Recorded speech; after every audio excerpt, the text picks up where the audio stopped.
Mga pangyayaring nahagip ng kamera, mga insidenteng kailangan suriin at siyasatin, walang ligtas basta caught on cam.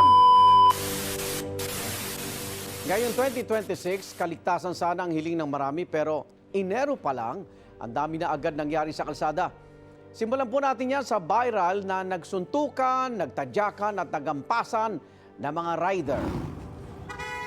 Caught on cam. Sa viral video na ngayon, ang 5 rider na nag-aalitan noong una sa Barangay Tambo sa Lipa, Batangas. Pero maya-maya pa, nagkasapakan na. Ang 2 rider at di kalauna nagkaroon na ng hampasan ng helmet, batuhan at sipaan. Pinaimbisiga na yan ng LTO para matukoy ang mga sangkot. Isa pang caught on cam. Tricycle driver na nag-viral din dahil sa pag-counterflow umano sa Quezon City at tila ng asar pa ng kasalubong na motorista. Paliwanag ng tricycle driver, ginawa umanong two-way ang daan doon kaya wala siyang nalabag. Pero napagalabang paso ng rehistro ng kanyang tricycle at maging lisensya ng driver na yan. At caught on cam, 11 anyos na lalaki nasagasaan ng kotse sa pedestrian lane. Viral ang CCTV video na ito nakuha sa South Road National Highway sa barangay Nabuslot, Pinamalayan, Oriental, Mindoro. Makikita ang batang lalaki na patawid sa pedestrian lane at nakitang paparating ang isang truck. Umatras siya pero sa sumunod na lane, may paparating ng humaharurot na sasakyan at nahagip na ang bata. Ang batang nahagip po ng sasakyan, patay. Igan, pag-usapan natin ang mga insidenteng yan kasama ang isang road safety consultant na si Ginoong Joel Elo. Sir Joel, magandang umaga po sa inyo. Magandang umaga po sa mga kapuso ko at sa ating mga advocate ng road safety. Yun! Ka Joel, simulan natin ang rider na mga rider to, nagkasuntukan, hampasan ng helmet sa gitna ng kalsada. Actually, napakadalas ganitong insidente, parang road rage dyan. Anong tingin niyo po dyan? Madalas mga kapatid, mga kaibigan, mga kapuso, ang mga aksidente sa kalsada, lalo na sa mga road rage. Kailangan po natin iwasan ang mga aksidente ganyan sa pamagitan ng mahabang pasensya.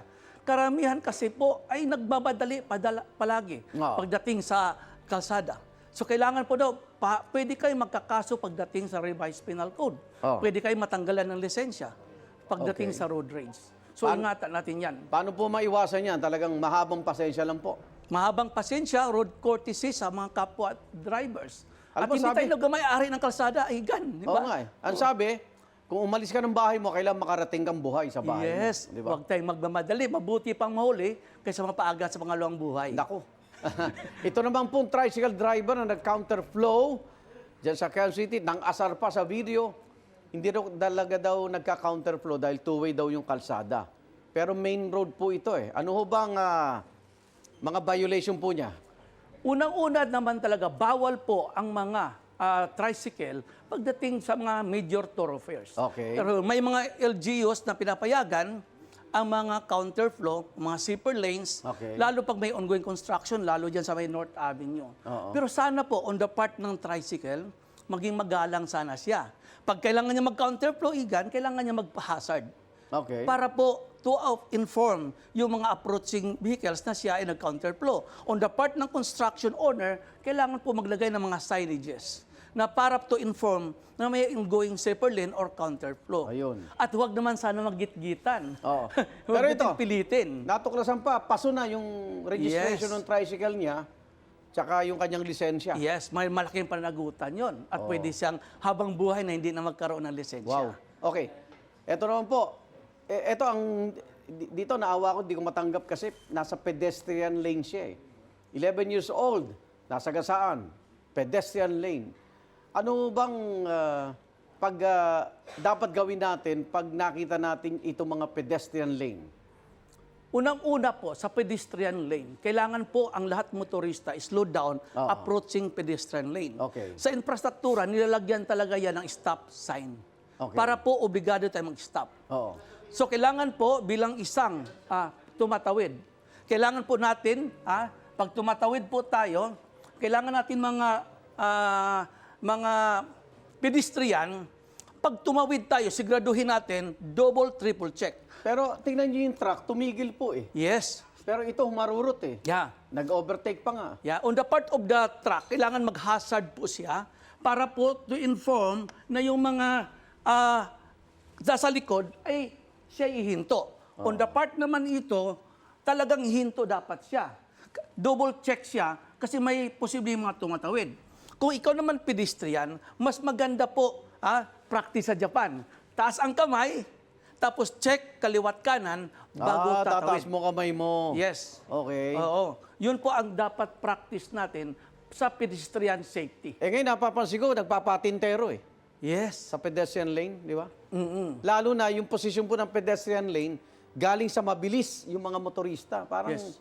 siguro pag-aralan din kung saan tamang lagyan ng pedestrian lane. Yes. Yan. Isang problema yan, pagtawid ng ating Kaya mga yung iba po ang pedestrian. pedestrian lane, may nilalagay po silang parang hump. Yes. Approaching pedestrian, Approaching pedestrian. meron tayong mga speed humps. Okay. Para to aware yung mga approaching vehicles. Ito ba nakalimutan, ano po parusa pag nakasagasa ka na nasa pedestrian lane yung ating po mga kababayan? Automatic po kulong yan, kabayan. Sa revised Kulong? penal code, yes. Okay. Lalo pong slight injuries or nakakapatay ka. Lalo dito ba Yung bata, patay eh. Patay ito. Oo. So, may kaso pa siyang May kaso reckless, tayo. Reckless imprudence. resulting to Yan, homicide. homicide. Okay, ano pong paalala natin, lalo na sa mga tumatawid, Ka Joel? Sa lahat mga tumatawid, again, sa mga pedestrian, kailangan po natin double check, triple check, bago tayo tatawid, ulitin ko, taas ang kamay, style Japan, at kailangan double check tayo bago tayo tatawid. Lalo na sa mga major thoroughfares. Okay. Yes. Ako, maraming salamat, Joel Elios, isang road safety consultant. Mga kapuso, ang mga insidenteng tulad niyan, ang pinag-usapan natin, ating susuriin, dahil simula ngayon, wala nang blind spot pagdating sa kaligtasan. Tututukan natin yan, caught on cam. Magbabalik po unang hirit. Wait! Wait lang! Huwag mo muna i-close. Mag-subscribe ka na muna sa GMA Public Affairs YouTube channel para lagi kang una sa mga latest kwento at balita. I-follow mo na rin ang official social media pages ng Unang Hirit. Thank you. O sige na,